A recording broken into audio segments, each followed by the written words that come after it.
Le entregué mi vida a mi única hija, y el día de mi 75 cumpleaños descubrí la peor traición. Me mintió en mi propia cara para celebrar una fiesta de lujo con su suegra. En Andalucía, la dignidad de un padre y la palabra dada son sagradas. Pero ella eligió las apariencias de Madrid, la presión por aparentar, y me humilló por una fiesta de 30.000 euros. Pensó que se quedaría con todo, pero la ley española protege a un padre. Con la ayuda de la legítima, le di la lección de su vida. No para destruirla, sino para que recordara el verdadero valor de una familia. Enero en Triana tiene su propio compás. No es el bullicio de la primavera ni el letargo del verano. Es un silencio húmedo que se pega a los huesos, un olor a tierra mojada y a la promesa lejana del azahar. Mi balcón, mi pequeño reino de geranios, es el palco desde donde veo pasar la vida sobre el puente. El agua del Guadalquivir, siempre la misma y siempre distinta, es el único testigo que no me ha abandonado nunca. Esta mañana, mientras regaba, el agua fría en mis manos me hizo pensar en el tiempo.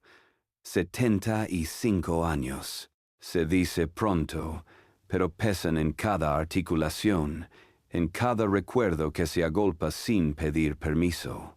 Dentro, la casa huele a lo de siempre.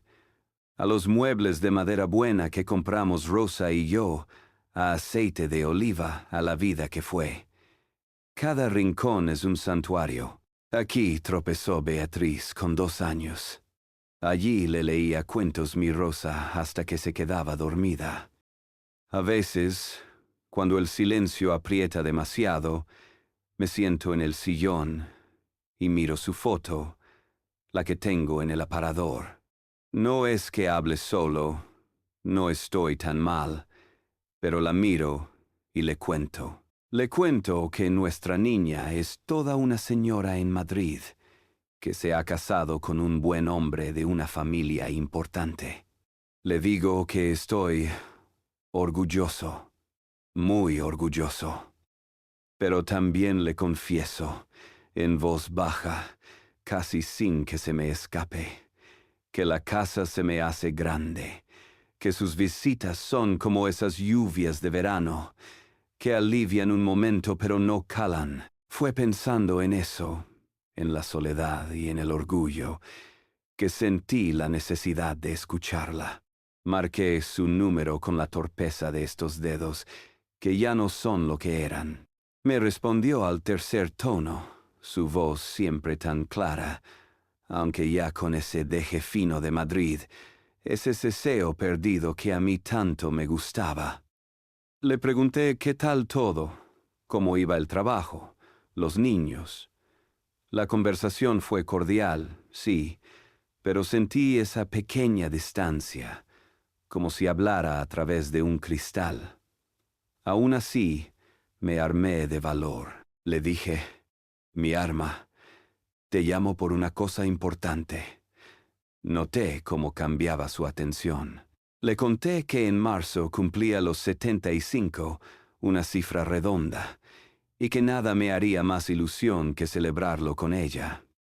Le propuse un almuerzo el mismo día 14, en el restaurante de siempre, ese que mira al río, donde celebramos su pedida de mano. Se hizo un breve silencio al otro lado, tan breve que casi pude convencerme de que no había existido. Y entonces respondió, con un torrente de entusiasmo que sonaba casi ensayado. «Claro que sí, papá. Por supuesto. No me lo perdería por nada del mundo». Y yo, ¿qué te voy a decir? Me lo creí. Colgué el teléfono con el corazón latiendo como un chiquillo, lleno de una alegría que casi había olvidado. Esa tarde, con la ilusión renovada, me puse a ordenar papeles. A mi edad, uno tiene que tener las cosas en regla. Abrí el cajón de la cómoda donde guardo lo importante, y allí estaba la escritura del piso. Este piso, más que ladrillos y cemento, es el nido, el trabajo de toda una vida, el lugar donde crecimos como familia. Siempre supe, y ella también, que esto sería para ella. Es su ancla en el sur, su refugio, por si algún día la vida en la capital se tuerce. Junto a la escritura había una foto de su boda. ¡Qué guapa estaba! Y qué orgulloso me sentí ese día al entregarle el sobre con los 15,000 euros para el banquete.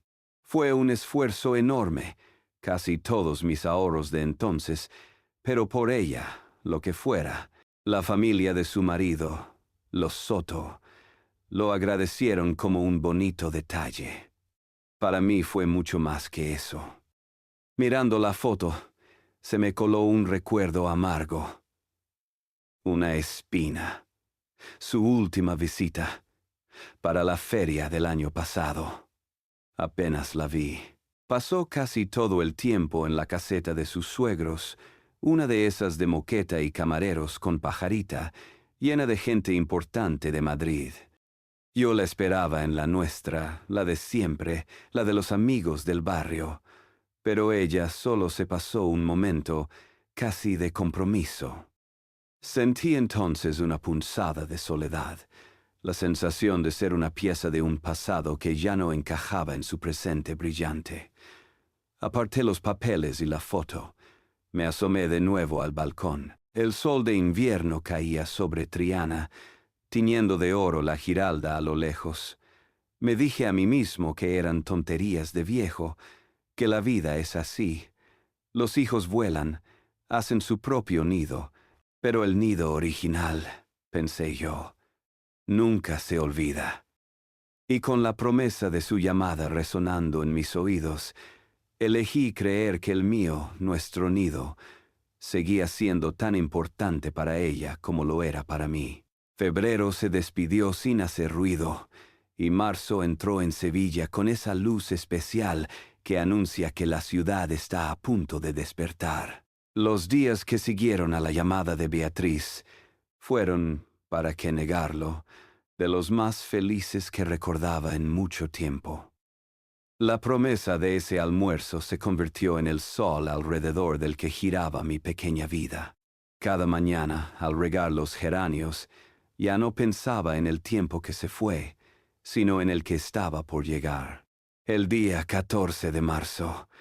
Lo tenía marcado en el calendario de la cocina no con un círculo, sino con una estrella, como un niño que espera a los reyes. Limpié la casa a fondo, como cuando Rosa vivía, y teníamos invitados importantes.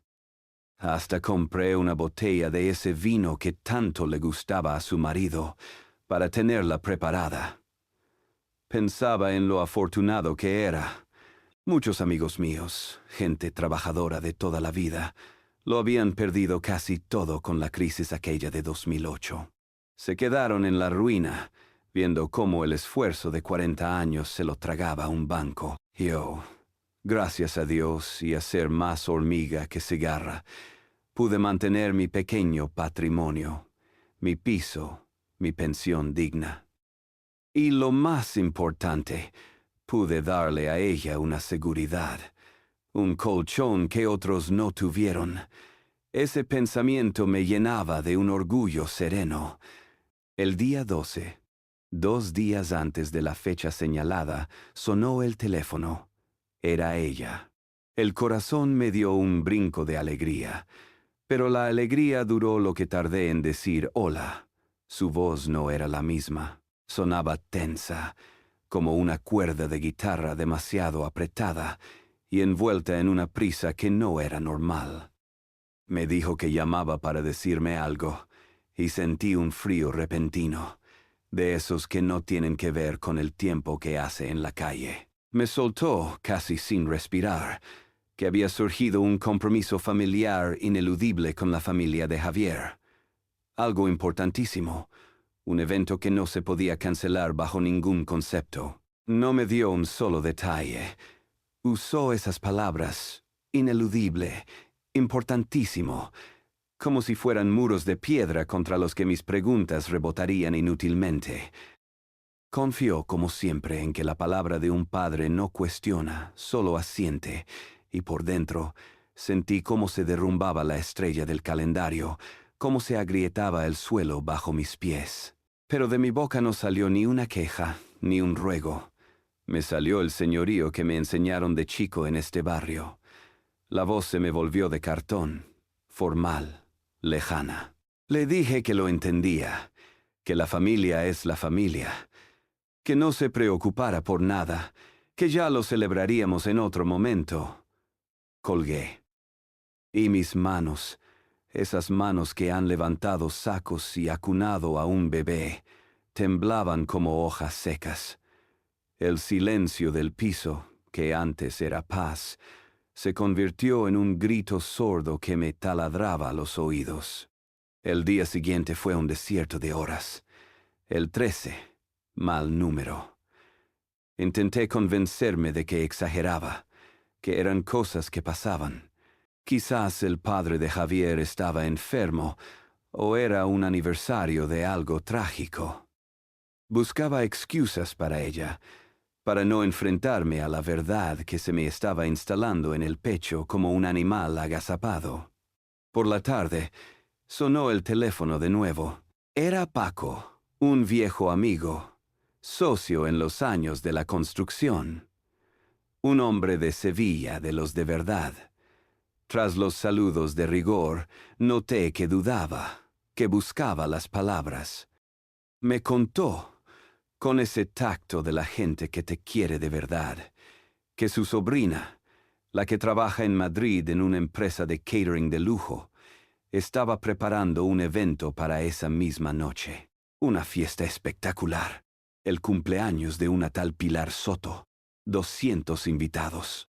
Y me dio 2 cifras que se me clavaron como puñales. 30.000 euros de coste. Y una fecha.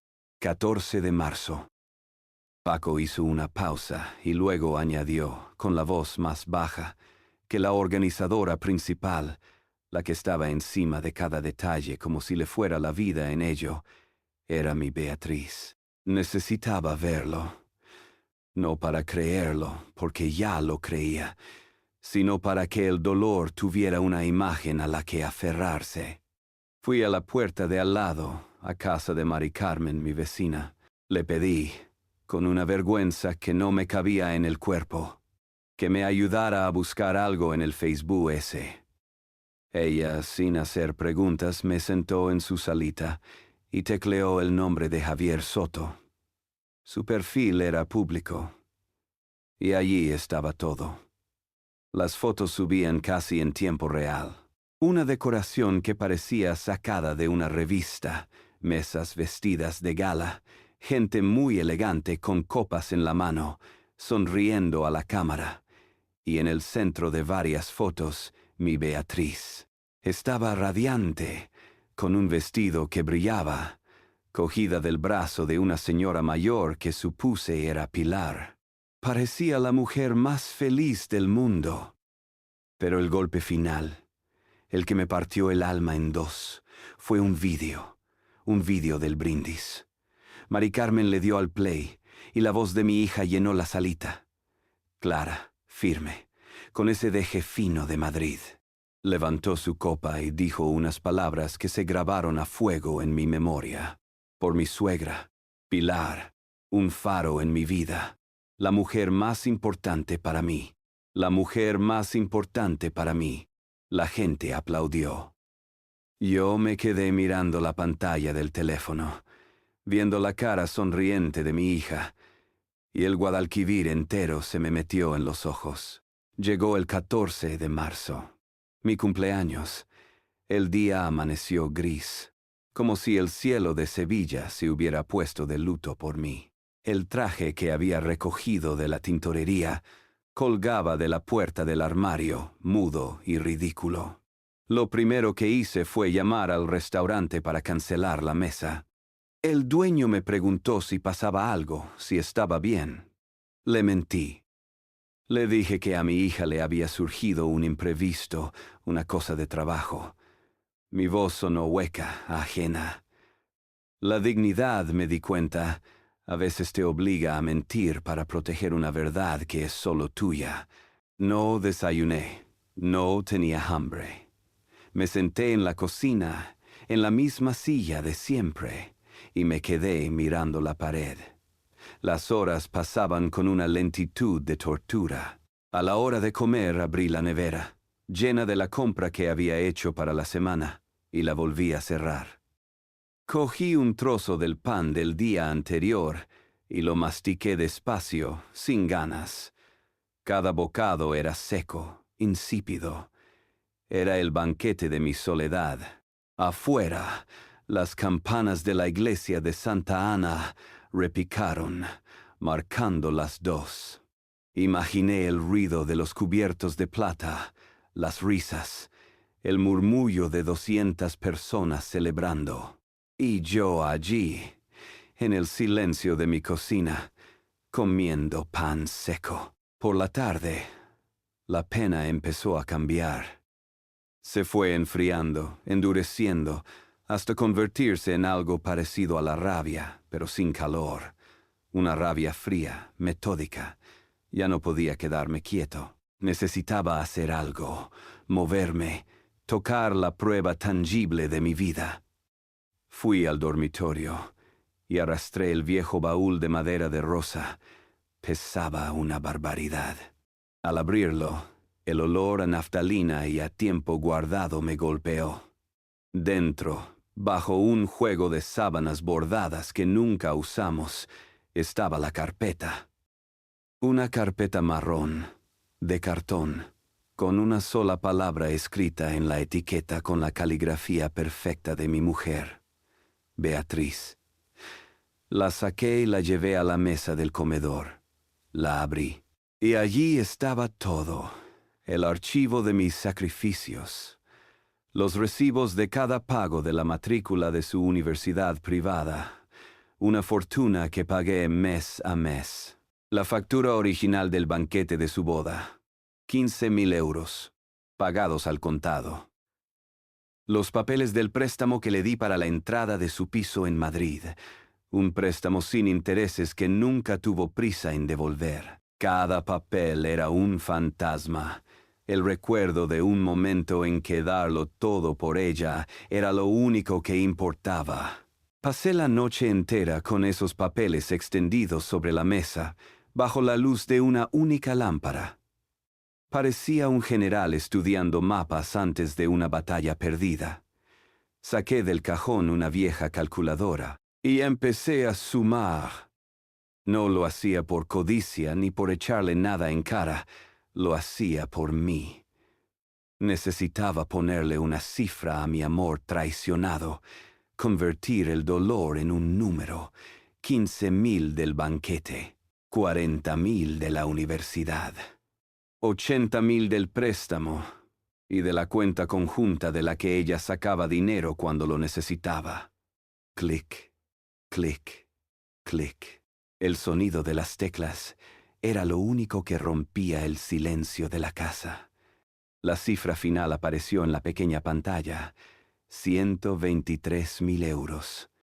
Me quedé mirando ese número. No representaba dinero, representaba mi vida, mi esfuerzo, mi dedicación. Era la contabilidad de un corazón roto. Cuando las primeras luces del amanecer empezaron a pintar de gris el cielo de Triana, me levanté de la silla.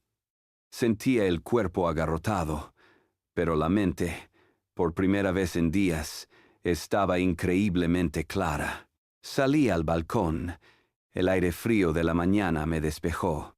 Abajo, Sevilla empezaba a moverse. Vi las luces del puente, los primeros autobuses. Mi ciudad, mi tierra, la única que no me había fallado. Y en ese momento, mirando el río, tomé una decisión. El dolor se había transformado. Ya no era pena, era acero. Su honra, su reputación, era lo que ella había elegido proteger en Madrid.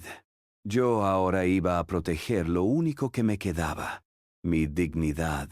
Entendí que el amor incondicional tiene un límite, y ella lo había cruzado. Entré de nuevo al salón, cogí el teléfono y no marqué su número. Marqué el de mi abogado, Miguel. La época del perdón había terminado.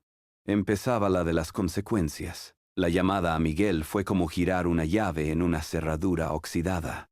El simple acto de marcar su número y pedir una cita me devolvió una extraña sensación de control. Su despacho está en la calle Sierpes, en uno de esos edificios señoriales con techos altos y suelos de mármol gastado por un siglo de pasos importantes.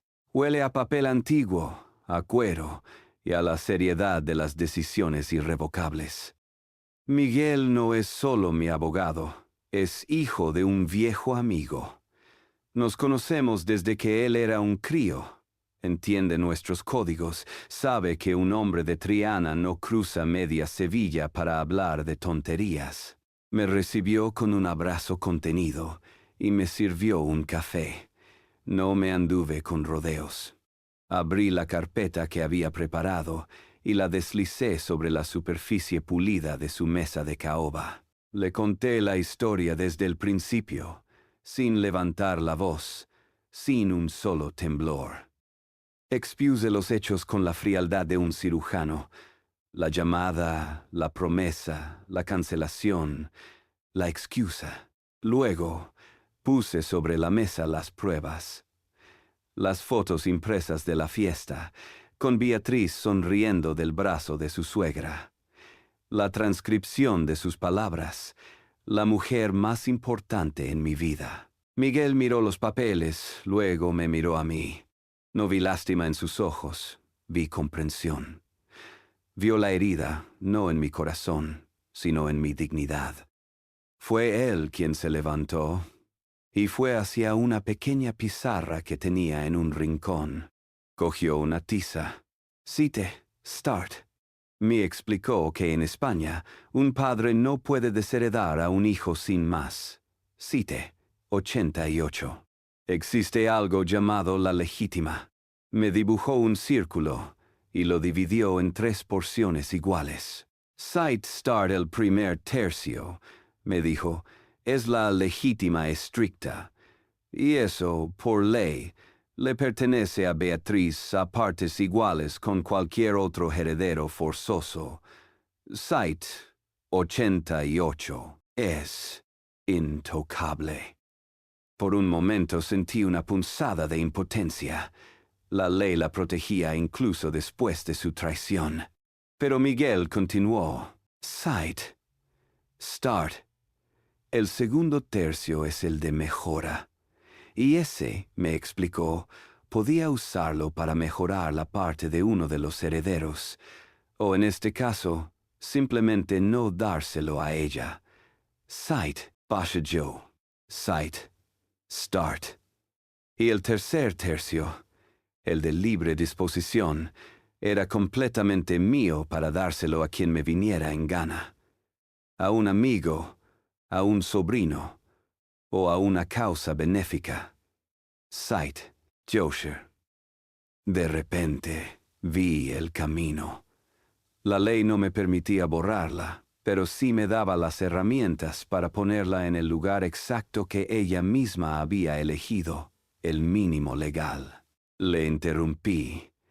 Le dije que no se trataba del dinero, sino del legado, el piso de Triana, nuestro hogar, el corazón de nuestra familia. Le dije que ese piso no sería para ella, porque lo había despreciado. Había cambiado su calor por el brillo frío del dinero de Madrid. Le expresé mi deseo. Quería que ese hogar fuera un refugio para otros, para gente como yo, para ancianos que se han quedado solos, olvidados por los suyos. Miguel asintió lentamente, entendiendo la profundidad de mi decisión. Se giró hacia su ordenador y tecleó. A los pocos segundos, me mostró una página web. Fundación Esperanza, una organización sevillana que gestionaba pisos de acogida para mayores sin recursos. La decisión fue instantánea. Mi legado no se iría a un barrio rico de Madrid. Se quedaría aquí, en Sevilla, para cuidar de su gente. Con esa certeza el resto fluyó. Miguel cogió un bloc de notas y empezó a trazar la arquitectura de mis consecuencias. Era un plan de batalla, claro y preciso. Punto 1. Cita con el notario para redactar un nuevo testamento. Uno que dejara a Beatriz con la legítima estricta y nada más. Punto 2. Cita para firmar la donación en vida del piso a la fundación, reservándome el usufructo mientras viviera. Punto 3. Visita a mi banco para cerrar la cuenta conjunta y transferir mis fondos. Punto 4. Llamada a la aseguradora para cancelar la póliza de salud que pagaba religiosamente para su familia. Al salir de su despacho, el sol de mediodía en la calle Sierpes me pareció más brillante. El peso en mi pecho no había desaparecido, pero ahora estaba acompañado de una sensación de propósito. Ya no era un anciano herido, era un hombre con un plan. El dolor se había canalizado. Y por primera vez en muchos días, sentí que volvía a tener el control de mi vida. La semana siguiente a mi reunión con Miguel se convirtió en un campo de batalla silencioso, donde yo era el único soldado. Cada paso estaba medido, cada acción era un movimiento en el tablero. El día de la cita con el notario me puse mi mejor traje, el que usaba para las bodas y las ocasiones de respeto. No lo hacía por vanidad, sino por la solemnidad del acto. Estaba a punto de deshacer un legado de 47 años, y eso requería una cierta liturgia. En la notaría, el aire era denso y olía a sellos y a decisiones finales. El notario, un hombre de pocas palabras, leyó los documentos con una voz monótona que convertía mi tormenta personal en mera burocracia. Escuché los términos de mi Nuevo Testamento, cómo el nombre de Beatriz Molina Vega quedaba relegado a recibir únicamente la legítima estricta que por ley le correspondiera. Luego, leyó la donación del piso a la Fundación Esperanza. Cuando me pasó la pluma, mi mano no tembló. Cada trazo de mi firma sobre el papel grueso fue firme, definitivo. El sonido de la pluma arañando la hoja fue el portazo final a la vida que había conocido. Del notario fui directamente al banco. Tenía cita con Manuel, el director, un hombre con el que he compartido cafés y apretones de manos durante más de 20 años. Nos sentamos en su despacho. Fui directo al grano, sin rodeos. Le pedí cerrar la cuenta conjunta que compartía con mi hija y transferir la totalidad de los 80.000 euros a una nueva cuenta, solo a mi nombre. Manuel me miró por encima de sus gafas, sorprendido. Me conoce a mi familia.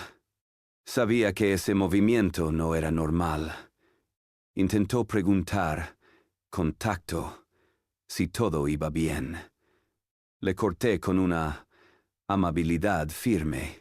Le dije que eran decisiones personales, y él, que conoce los códigos, entendió que no debía insistir. Mientras el empleado hacía los trámites, sentí las miradas curiosas de la gente del banco. Pero a mí ya no me importaba el qué dirán. Mi dignidad ya no dependía de las apariencias. La última pieza del puzzle la moví desde mi propia casa. Sentado junto al teléfono, con la lista de Miguel a mi lado, marqué el número de la compañía de seguros. Fue una conversación impersonal con una operadora que seguía un guión. Le di los datos de la póliza de salud privada, esa de 400 euros al mes que llevaba pagando 11 años para Beatriz, su marido y mis nietos. Solicité la cancelación.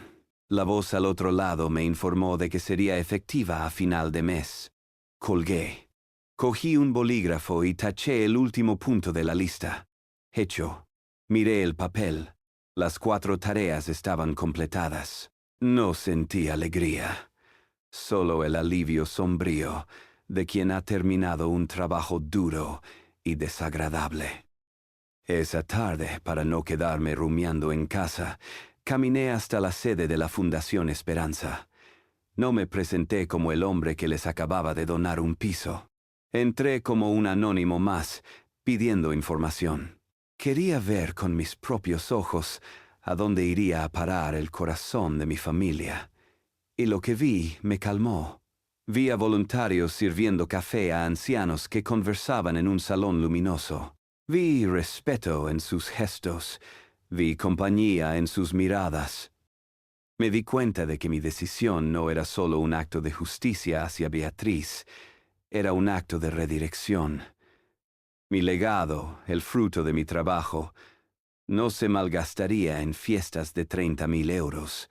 Protegería a otros como yo. Daría calor a quien de verdad lo necesitaba. Al volver a mi piso, sentí algo nuevo. La casa ya no era una promesa rota, sino mi fortaleza. El usufructo vitalicio que me había asegurado Miguel era mi escudo. Podía vivir aquí hasta mi último día. Me senté en mi sillón de siempre. El sol se ponía tras el puente de Triana. No había euforia en mi pecho, sino una extraña y solemne paz. Había puesto mi casa en orden. Había hecho lo que tenía que hacer. Ahora, todo estaba en movimiento, como fichas de dominó cayendo una tras otra en un camino que llevaba directo a Madrid. Solo me quedaba esperar. El silencio en el piso ya no era de soledad. Era el silencio expectante de quien espera la tormenta. La paz que siguió a mis decisiones fue extraña. Era una paz con peso, con sustancia. Mi vida en Triana recuperó su ritmo, pero con una nueva melodía de fondo. Ya no había una espera anhelante, sino una calma expectante. Pasaron casi 3 semanas. Mantuve mi rutina, mis paseos por la orilla del río, mis cafés en el bar de siempre. Incluso empecé a pasarme como voluntario por la Fundación Esperanza un par de mañanas a la semana, solo para charlar con la gente. Estaba construyendo una nueva vida sobre los cimientos de la que había demolido. Sabía que la llamada llegaría. Era solo cuestión de tiempo, y llegó. Una tarde, mientras leía el periódico en el salón, sonó el teléfono. Era Beatriz. Su tono no tenía nada que ver con la amabilidad forzada de la última vez. Era un tono cortante, molesto. Me dijo que había recibido una carta de la compañía de seguros, que les habían cancelado la póliza. Me lo soltó como una acusación, como si yo fuera un administrativo incompetente que había cometido un error. Esperó a que me disculpara, a que le dijera que lo arreglaría. Pero yo mantuve la calma. Le respondí con una voz tranquila, casi distante, que no había habido ningún error. Hubo un silencio al otro lado, un silencio cargado de incredulidad. Antes de que pudiera empezar a gritar o a exigir, añadí la frase que me había repetido mentalmente tantas veces: «Hablaremos cuando vengas a Sevilla». Y colgué. Sentí la primera onda de choque, la primera grieta abriéndose en el muro de su indiferencia. Unos días después, la segunda ola. Otra llamada de Beatriz, esta vez con una nota de pánico en la voz. Supe al instante que esta llamada no la originaba ella, sino su marido. Me contó que Javier había intentado hacer un pago desde la cuenta conjunta y que el banco lo había rechazado, que no había fondos. Me imaginé la escena en Madrid, la tarjeta denegada, la vergüenza, la furia de Javier culpándola a ella. Su voz era un torbellino de confusión y angustia. «¿Qué pasa con la cuenta, papá? ¿Qué está pasando?» Y yo, como un muro de piedra, le di la misma respuesta, con las mismas palabras exactas. Todo tiene una explicación. Ven a Sevilla y hablaremos. Esta vez no colgó ella. Colgué yo, mientras ella todavía estaba preguntando por qué. Sabía que la presión en esa casa de lujo estaba a punto de reventar las tuberías. El golpe de gracia, sin embargo, no vino de ella. Un par de días más tarde, el teléfono sonó de nuevo, pero esta vez, la voz que escuché no fue la de mi hija. Era una voz melosa, suave como el terciopelo, pero con el filo del acero. Era Pilar, su suegra, la matriarca de los Soto. Empezó con una sarta de amabilidades falsas, preguntando por mi salud, diciéndome que me cuidara mucho, que a nuestra edad hay que estar pendiente. La estrategia era tan obvia que casi me dio risa. Insinuaba, con una delicadeza insultante, que yo estaba perdiendo la cabeza, que la edad me estaba afectando. Era su forma de intentar anularme, de declararme incompetente. Mantuve una cortesía impecable. Le agradecí su interés.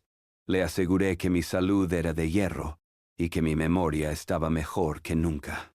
Y entonces, con la misma amabilidad envenenada que ella usaba, le di la estocada final. Le dije: «Le agradezco su preocupación, Pilar, pero mis asuntos están en perfecto orden. Y mis decisiones también». El silencio que siguió fue la confirmación de que había entendido el mensaje. No era un viejo senil, era un adversario. Después de esa llamada, hubo silencio durante casi una semana. Me los imaginé en Madrid, en su salón de diseño, haciendo cálculos, viendo cómo su seguridad financiera se desmoronaba. Me imaginé las discusiones, las acusaciones. Ya no era un asunto familiar. Se había convertido en una crisis económica. Finalmente, una tarde recibí un mensaje de texto en mi viejo móvil. No tenía saludos ni preguntas, solo 4 palabras. Llegamos el sábado. Beatriz.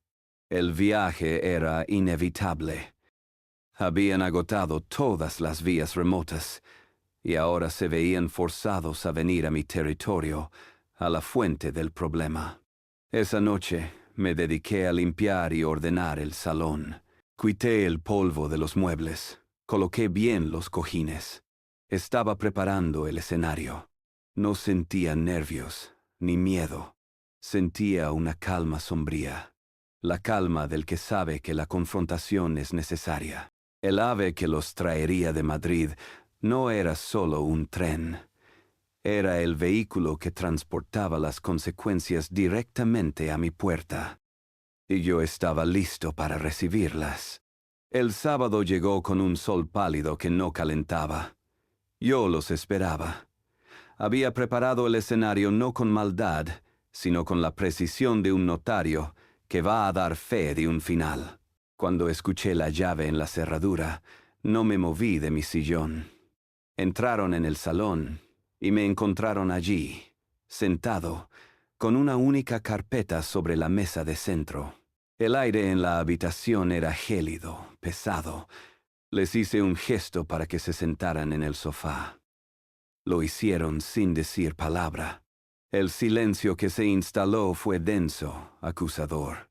Ellos esperaban que yo gritara, que les recriminara, pero yo ya estaba más allá del dolor. Fui yo quien rompió el silencio, con una voz que no reconocí del todo, una voz calmada, casi académica.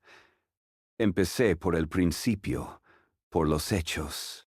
Les recordé que el 14 de marzo había sido mi 75 cumpleaños. Les recordé mi invitación para almorzar y su respuesta entusiasta. Y entonces pronuncié las palabras que ella me había dicho, saboreando su falsedad. Un compromiso familiar, ineludible. Lentamente, abrí la carpeta que descansaba sobre la mesa. Saqué una fotografía impresa a color, una imagen nítida de ella, radiante, del brazo de su suegra en una fiesta lujosa. Deslicé la foto por la superficie de la mesa hasta que se detuvo justo delante de ella, y con la misma voz tranquila, sentencié: «Este era tu compromiso». Vi cómo el color desaparecía de su rostro. Antes de que pudiera articular una excusa, empecé a sacar el resto de los papeles. Uno por uno, como un croupier repartiendo una mala mano, fui poniendo sobre la mesa los fantasmas de mi sacrificio. La factura de 15.000 euros de su boda, los recibos de su universidad privada, las transferencias bancarias. Cada papel era una herida, una prueba. Finalmente, saqué la transcripción del video de su brindis. Me incliné un poco hacia adelante y leí sus propias palabras, despacio, sin emoción alguna. Brindo por mi suegra, Pilar, un faro en mi vida, la mujer más importante para mí. Levanté la vista y la miré directamente a los ojos. Dejé que el peso de esa frase la aplastara y añadí: «Te escuché, Beatriz. Y por primera vez en mucho tiempo decidí tomarte la palabra». Y fue entonces cuando empecé a dictar la sentencia. Cada frase era un golpe, una consecuencia directa de su elección. Le informé, con la misma calma metódica, que mi testamento había sido modificado ante notario y que a partir de ahora solo recibiría la legítima estricta. Nada más.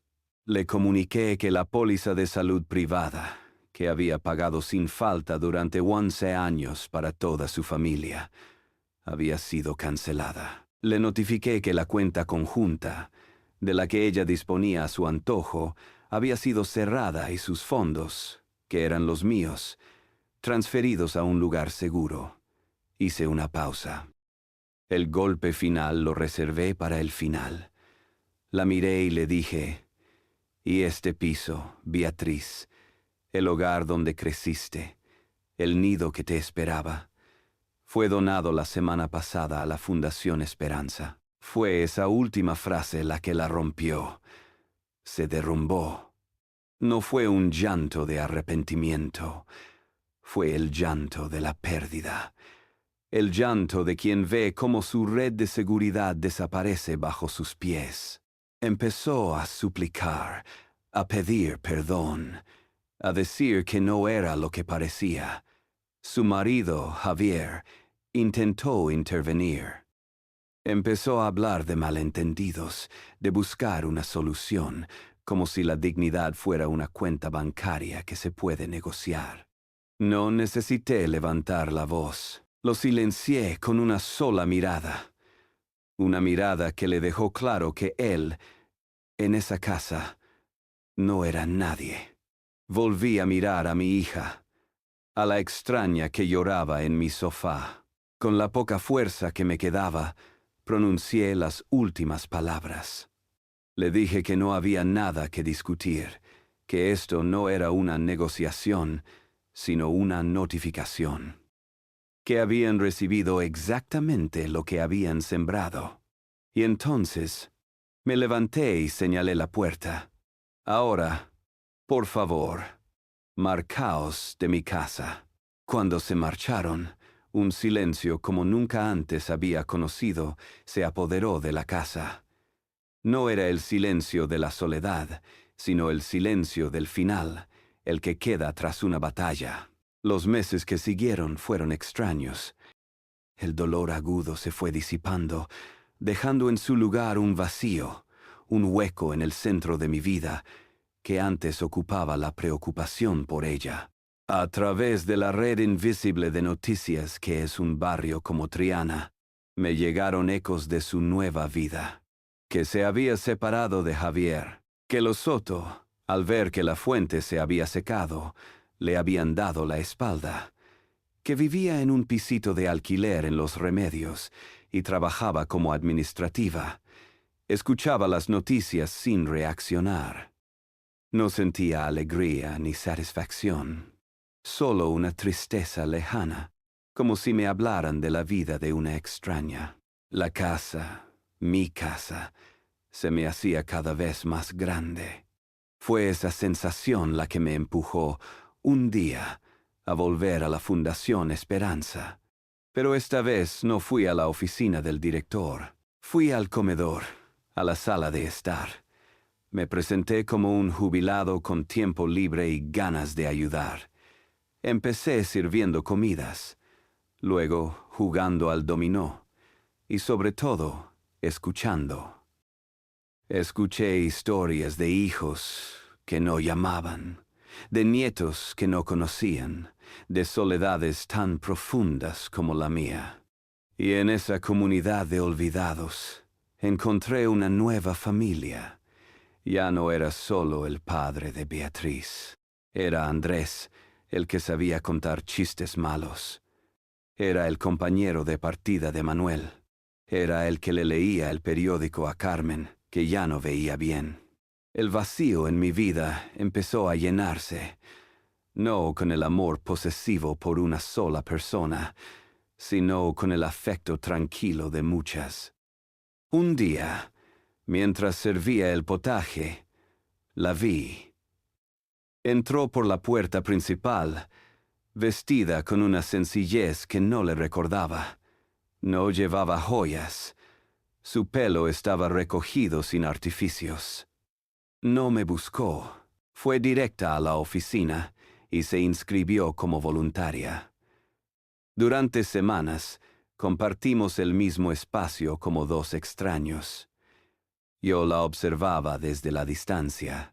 La veía fregar suelos, ayudar a comer a los que no podían solos, escuchar con una paciencia infinita las historias repetidas de los residentes. No había actuación en sus gestos. Estaba pagando su penitencia con hechos, no con palabras. Un mediodía, nuestros ojos se cruzaron a través del comedor bullicioso. Sostuve su mirada. Vi en ella el peso de la lección aprendida, y lentamente asentí. Fue solo un gesto, un leve movimiento de cabeza, pero fue suficiente.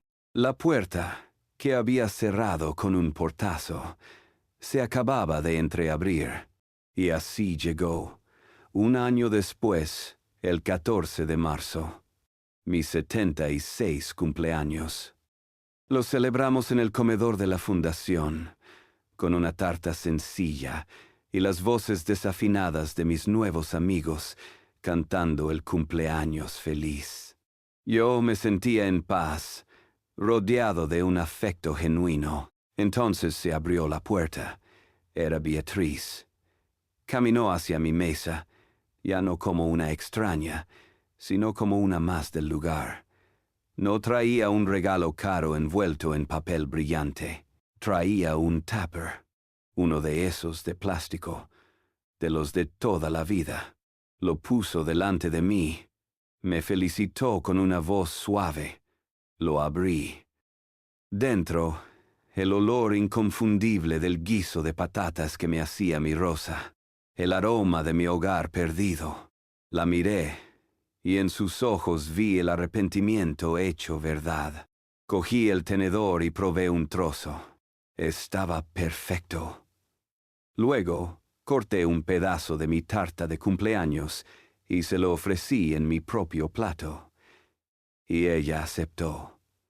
La cuenta final había sido saldada. Miré a mi alrededor, a mi nueva familia, y luego la miré a ella, mi hija, que por fin había encontrado el camino de vuelta. Y entendí que mi legado ya no era un piso en Triana, sino la esperanza de que, incluso después de la tormenta más oscura, siempre se puede volver a empezar. La lección de Andrés fue clara. El amor de un padre no es un cheque en blanco. Para la indiferencia y la dignidad no tiene precio. Beatriz perdió una fortuna material, pero a través de sus humildes acciones empezó a recuperar algo mucho más valioso: el respeto y una segunda oportunidad.